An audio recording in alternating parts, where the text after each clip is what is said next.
What is up, guys? Ed Bandicoot 101 here, back with my DSLR, looking fantastic.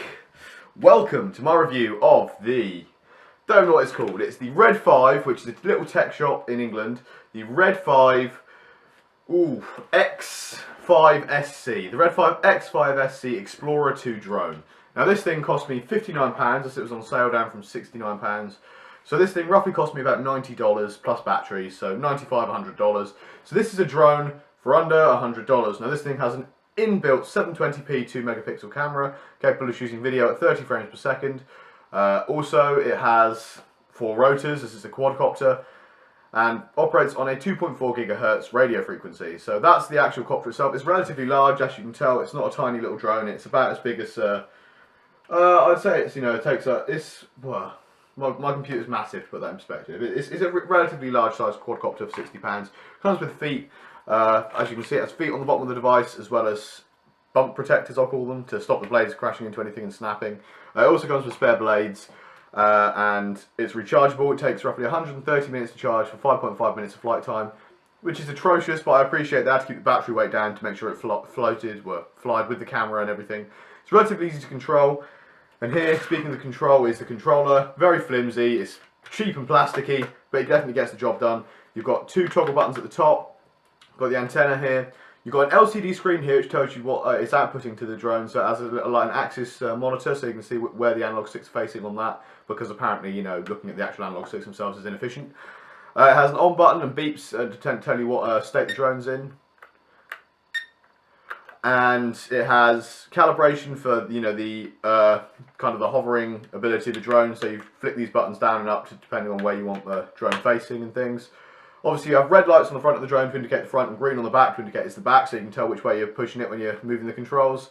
And also you have this button here which you can push up to take a photo or down to start and stop recording video, which is relatively efficient. These buttons down here that look very complicated don't actually do anything at all. They're just for decoration, which I think is a bit weird. They could have just made the screen a bit bigger or something for equal price to making faux buttons, but whatever, I'm not going to complain because everything on it is functional.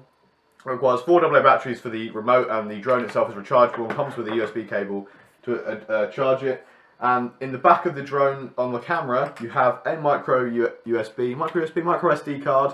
Obviously that's not in focus because I haven't got the camera on autofocus, but that's a micro SD card that fits into the back of the camera on the drone to record video.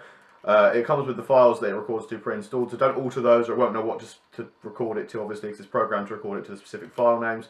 So that just slots into the bottom of the camera like that, and the camera plugs into the bottom of the drone, and then that's the camera equipment. Obviously it's only 2 megapixels at 720p, so you're not going to be getting your ultimate skate park footage from aerial views with this £60 quadcopter or $100 quadcopter, but you will be getting some relatively stable video at a very, very cheap price. Also, as well as the 4 megabyte memory card, you get a USB to micro SD adapter, which is incredibly useful. I mean, I was going to buy one of these recently anyway because my other one's broken. So this is incredibly useful. I'm very happy it came with this because actually my SD card on my NZXT case is broken, my SD card reader. So I'm definitely going to be using this, and it does work with USB 3 as well because that's what I last tried it on, so that's fantastic. Now we're going to take it outside. It's just charged up and we're going to give it a little test flight, and I'll show you some footage that it comes with. Obviously it doesn't come with a gimbal. The camera itself is just fixed solidly to the device, but obviously if you wanted to take it off you can, to probably increase flight time slightly as it's a bit lighter without, but it doesn't come with a gimbal, so footage is going to be a bit shaky, and the ISO is atrocious in low light, obviously, as it's a tiny little sensor. We're going to take it outside now on a cloudy day, so there's not going to be any lens glare or anything, not too much wind either, and we'll see what the flight looks like. I hope you guys enjoy the flight footage.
for 60 quid or 90 US dollars, you are getting a 2 megapixel 720p 30 frames a second camera, a remote control aerial vehicle with extra blades, extra defences, legs, and three. I'm assuming one motor to drive all blades. It might be individual blade motors.